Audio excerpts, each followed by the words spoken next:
next story is now about inspiration and a little coffee house that uses ArcGIS. Every day, the folks at Starbucks go to work hoping to do two things: share great coffee with our friends and help make the world a little better. That was true when the first Starbucks opened in 1971, and it's just as true today. Starbucks has a vision to bring the coffee house tradition to the world, a vision to create a third place. Our first place, of course, is home. Our second place is work.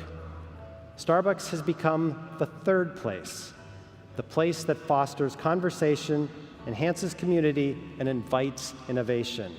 It's a third place for all of us. So please welcome, from the Starbucks World Headquarters, Patrick O'Hagan, Zachary Christoph, and Lawrence Norton. Welcome, welcome.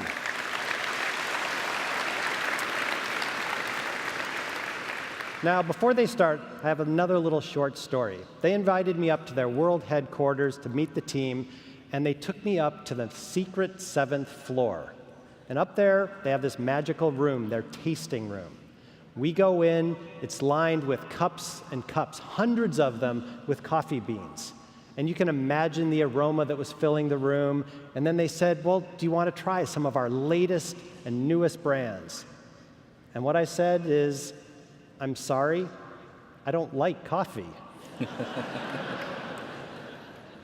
And they were heartbroken. And I was incredibly embarrassed. It was the worst experience I've ever had in my life visiting a customer, visiting one of you. So while I do not really enjoy coffee, I do believe you will enjoy their story and their location platform strategy. Please, Lawrence, the stage is yours. Thanks, John.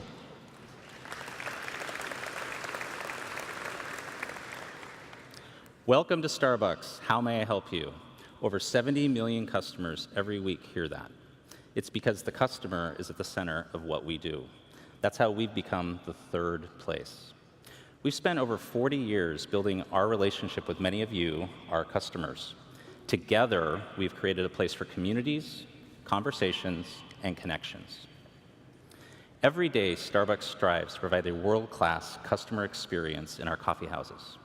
In IT, we have the same mission: to provide our business customers with world-class business intelligence and information products. Whether it's coffee or IT, the customer is at the center of what we do. We started big with GIS, tackling one of our business customers' most critical challenges. How do we continue to grow responsibly as a company? Here's Patrick O'Hagan, my business partner, to show you our world-class market planning and store development application that we call Atlas. Thank you, Lawrence. Have you ever wondered how we locate a new store? What is the magic behind the 20,000 plus stores we have worldwide? Well, to provide you that information, I'd probably need to get non-disclosure agreements from everyone in the audience. And given that isn't really feasible, how about I spend the next couple minutes on what I can share with you? 700 plus partners, what we at Starbucks call employees, in 15 countries start their new store journey in Atlas, our market planning and business intelligence system. What you see in front of you is Atlas for mainland China, where we currently have 1,200 stores and are now opening a new store almost every year. Sorry, every day. One of the key differentiators is how we resonate with our local community. Because of this, new store decisions are made by local partners in the field. Let's go to one of these local markets, a tiny market, population 2 million in Nanning, Guangxi, where we have 8 locations but are growing fast. One of our local partners in the field, Penny Chen, works and makes decisions around new stores in Nanning. Penny can't do her job without Atlas. Here are some of the many layers that are integral to her decision-making around new stores. Things like trade areas, retail clusters and generators, traffic and transportation nodes, and demographics. After analyzing a new market and neighborhood, Penny utilizes Atlas to pinpoint new store decisions. For instance, in this part of Nanning, 3 new office towers will be completed over the next 2 months. After adding a new target area, Penny has provided a workflow window which helps her progress the site through approval, permitting, construction, and eventually opening. This is how we start with the idea of a new store and bring it all the way through to the cutting of the green ribbon. And the same thing happens here in the US. In fact, our most recent store opened on July 3rd in Los Gatos, California. With that, I'll pass it back to Lawrence. Thanks, Patrick. Atlas has been and continues to be an incredible success story for us. It's a large GIS application that includes workflow, analysis, and store performance. At Starbucks, we came to the realization that one size does not fit all, whether it's coffee or IT. For our business customers, this means a location strategy that includes everything from web maps to Atlas, applications like Atlas, and everything in between. The next step in our GIS journey was to extend the Esri platform beyond the Atlas application to expose the geospatial capabilities to everyone at Starbucks. The portal has become our third place. It is the destination for GIS. Welcome to Starbucks GIS. How may we help you? Or better yet, how can we help you help yourself?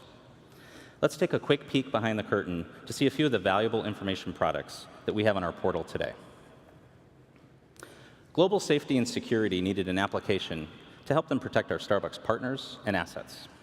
Something bigger than a web map, but with a minimum of customization. Here's our Navigator application. We're zoomed into Denver, and you can see our coffee houses. To do contingency planning, to create policies and procedures, and to protect our partners, we use information like the crime index for robberies. Our business partners in store development don't just build new stores, they're constantly renovating and improving existing stores to keep them locally relevant. One example is the Clover brewing system. If you're a coffee lover like me, you've got to try a Clover. When you order a Clover, you watch as a stainless steel filter lowers into the brew chamber. Hot water is added at a precise temperature to brew your coffee for an ideal length of time. A thermal blanket surrounds the brew chamber to keep water within 1 degree of the ideal temperature. The result is the best cup of coffee you will ever taste. Hot, aromatic, and incredibly flavorful. This map shows 5-minute drive times to existing Clover stores. When you overlay areas of high coffee expenditure, you can see potential targets to expand the Clover brewing system. One of the most important initiatives at Starbucks is our mobile platform.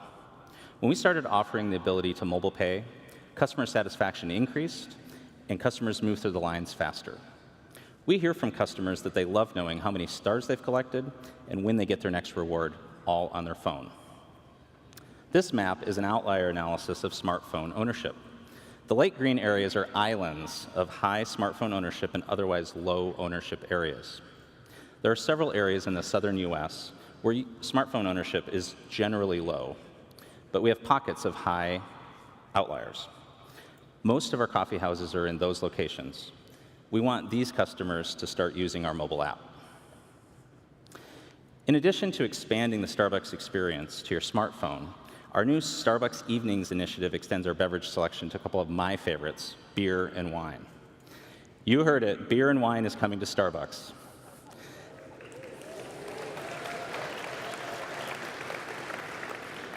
This map shows pilot locations along with wine away from home purchase patterns. As we look to roll out the Starbucks evening menu to more and more locations, we can target existing coffee houses in areas with high spending patterns.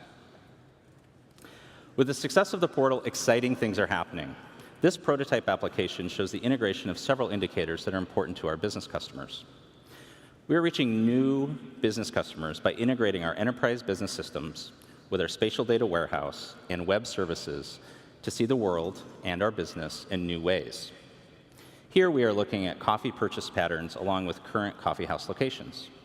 We've integrated this into our enterprise data warehouse, updated with millions of records every day.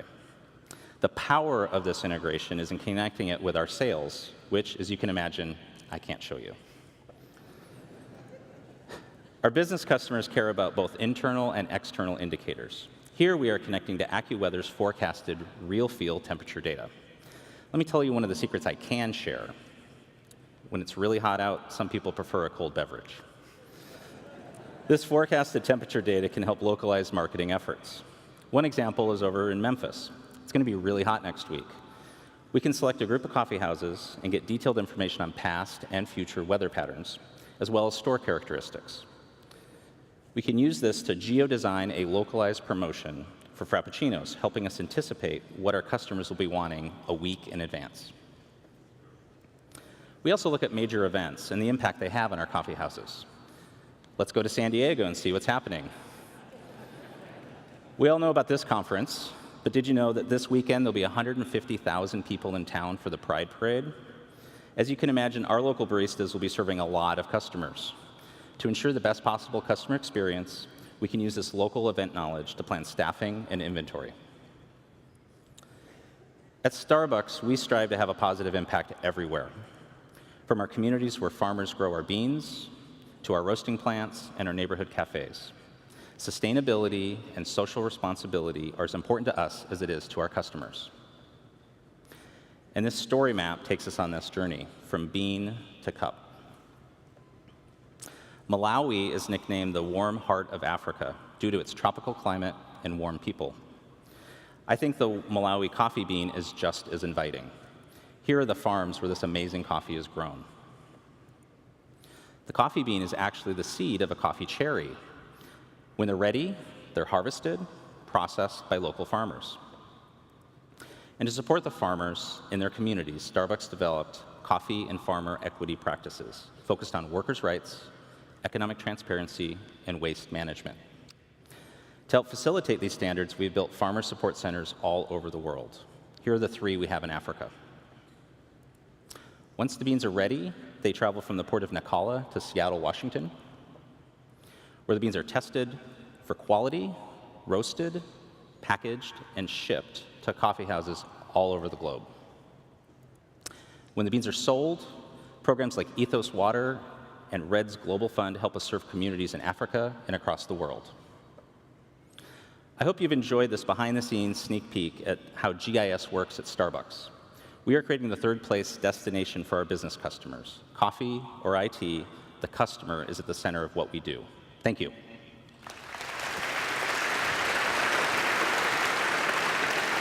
Good job. Thank you, Lawrence, Zach, Patrick. Now, while I still don't drink coffee, I am completely sold that there's so much more behind Starbucks than just coffee. In fact, I now drink Evolution Fresh, a Starbucks fruit juice that's actually manufactured in the city of Rancho Cucamonga. This year's President's Award winner. Is that a coincidence? Is it smart economic development? I'll leave it up for you guys to figure that one out. Thank you guys again.